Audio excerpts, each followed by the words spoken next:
अच्छा, हमारे किचन में जो ये लाल रंग का सिलेंडर होता है ना, जिसे हम रोज देखते हैं, कभी सोचा है कि इसके अंदर की गैस आखिर आती कहाँ से है? इसका सफर भी बहुत ही कमाल का है। चलिए आज इसी सफर को देखते हैं, जो शुरू होता है लाखों साल पुराने खाम तेल से। तो सवाल वही है, ये जो इतना सादा सा दिखने वाला सिलेंडर है, इसकी कहानी क्या है? और इसका जवाब सच पूछें तो काफी हैरान कर देने वाला है। जी हाँ, इसका सफर शुरू होता है जमीन की तह में लाखों साल से दबे हुए खाम तेल से, जिसे हम क्रूड ऑयल कहते हैं। वही काला गाढ़ा सा लिक्विड जो पूरी दुनिया की एनर्जी का एक बहुत बड़ा जरिया है। तो चलें इस सफर का पहला हिस्सा देखते हैं, यानी खाम तेल से किचन तक का रास्ता। और ये कोई सीधा साधा रास्ता नहीं है, ये तो साइंस और इंजीनियरिंग का एक जबरदस्त कमाल है। देखें, जब खाम तेल जमीन से निकलता है ना, तो वो एक काला गाढ़ा सा, मतलब एक खाम माया होता है। उसमें बहुत सारे अलग अलग केमिकल्स मिले होते हैं। इसे हम ऐसे ही तो इस्तेमाल कर नहीं सकते, तो इसको साफ करने के लिए एक खास जगह भेजा जाता है, यानी रिफाइनरी। और बस यहीं से कहानी में आता है रिफाइनरी का एक जादुई टावर। ये वो जगह है जहां इस काले से लिक्विड को काम के ईंधन में बदला जाता है। इस पूरे प्रोसेस को कहते हैं डिस्टिलेशन। होता यह है कि खाम तेल को बहुत ज्यादा, मतलब बहुत ही ज्यादा गर्म किया जाता है, जब तक वो उबलने ना लगे। फिर ये गर्म तेल एक बहुत बड़े टावर में जाता है, जहां ये भाप बनकर ऊपर उठता है। अब जैसे जैसे ये भाप ऊपर जाती है, ये ठंडी होती है और अलग अलग लेवल्स पर मुख्तलिफ चीजें अलग हो जाती हैं। जो भारी लिक्विड्स होते हैं वो नीचे रह जाते हैं, और जो हल्की गैसें हैं ना, वो बिल्कुल ऊपर पहुंच जाती हैं। और यहाँ है मजे की बात, ये जो टावर की बिल्कुल टॉप पर हल्की गैसें इकट्ठी हुई है ना, बस यही है वो मेन अज्जा जिनसे आगे चलकर एलपीजी बनती है। ठीक है, तो गैसें तो अलग हो गई। अब आता है सफर का अगला और बहुत ही अहम मरहला, यानी गैस को लिक्विड में बदलने का काम। तो ये एलपीजी आखिर है क्या चीज? सीधी सी बात है, ये दो गैसों का मिक्सचर है। एक है प्रोपेन और दूसरी है ब्यूटेन। इन दोनों को इस रॉ गैस से निकाला जाता है और इन्हीं को मिलाकर वो ईंधन बनता है जो हमारे घरों में इस्तेमाल होता है। लेकिन एक मिनट, यहाँ एक सवाल है, आखिर इस गैस को सिलेंडर में भरने के लिए लिक्विड क्यों बनाया जाता है? इसे गैस की शक्ल में ही क्यों नहीं रख लेते? अच्छा, इसका जवाब बहुत सादा सा है, लेकिन बहुत अहम है। देखें, गैस की शक्ल में ना ये बहुत ज्यादा जगह घेरती है, लेकिन जब इसे लिक्विड बना दिया जाता है तो ये बहुत ही कम जगह में समा जाती है। इससे होता यह है कि इसे स्टोर करना और एक जगह से दूसरी जगह ले जाना आसान हो जाता है।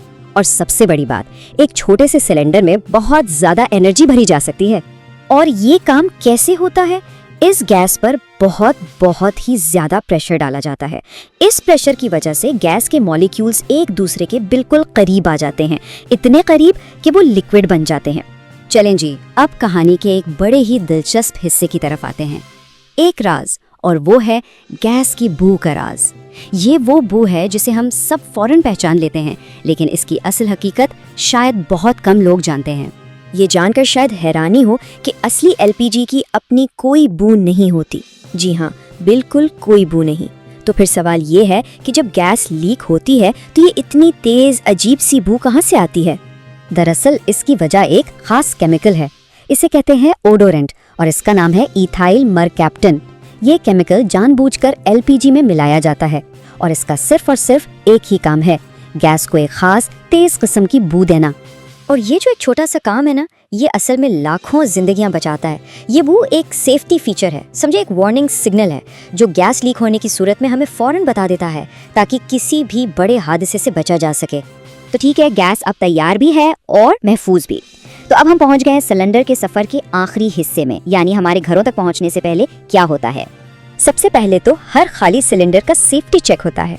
अच्छी तरह देखा जाता है कि कहीं कोई लीक या डैमेज तो नहीं है। जब सिलेंडर पास हो जाता है तो फिर ऑटोमेटिक मशीनें इसमें बिल्कुल सही वजन के हिसाब से लिक्विड एलपीजी भरती हैं, और आखिर में सिलेंडर को अच्छी तरह सील करके डिस्ट्रीब्यूटर्स को भेज दिया जाता है। और फिर फाइनली ये सिलेंडर हमारे किचन में पहुंचता है, और यहाँ इसका सफर मुकम्मल होता है। जैसे ही चूल्हे का नॉब घुमाया जाता है ना, सिलेंडर के अंदर का जो हाई प्रेशर है वो रिलीज होता है, और वो लिक्विड एलपीजी फौरन वापस गैस में बदलकर बर्नर से निकलती है, और हमें खाना पकाने के लिए एक साफ शोला मिलता है। अच्छा, एलपीजी इतनी ज्यादा पॉपुलर क्यों है? इसकी दो खास वजहें हैं। पहली, ये एक बहुत क्लीन फ्यूल है, मतलब इससे धुआं बहुत कम निकलता है। और दूसरी वजह, ये बहुत एफिशिएंट है, यानी बहुत तेज़ी से गर्मी पैदा करती है, जिससे खाना जल्दी पक जाता है। तो अगली बार जब ये लाल सिलेंडर नज़र आए ना, तो इसे सिर्फ एक गैस का कंटेनर मत समझिएगा। ये असल में जदीद साइंस और इंजीनियरिंग का एक शाकार है, एक ऐसी चीज़ जो लाखों साल पुरानी एनर्जी को हमारे किचन तक ले आती है। तब सोचने वाली बात ये है कि हमारी रोज़मर्रा की ज़िंदगी में और कौन सी ऐसी छुपी हुई चीज़ें हैं जिनके पीछे इतनी ही दिलचस्प कहानी हो सकती है। अपनी राय ज़रूर शेयर कीजिएगा।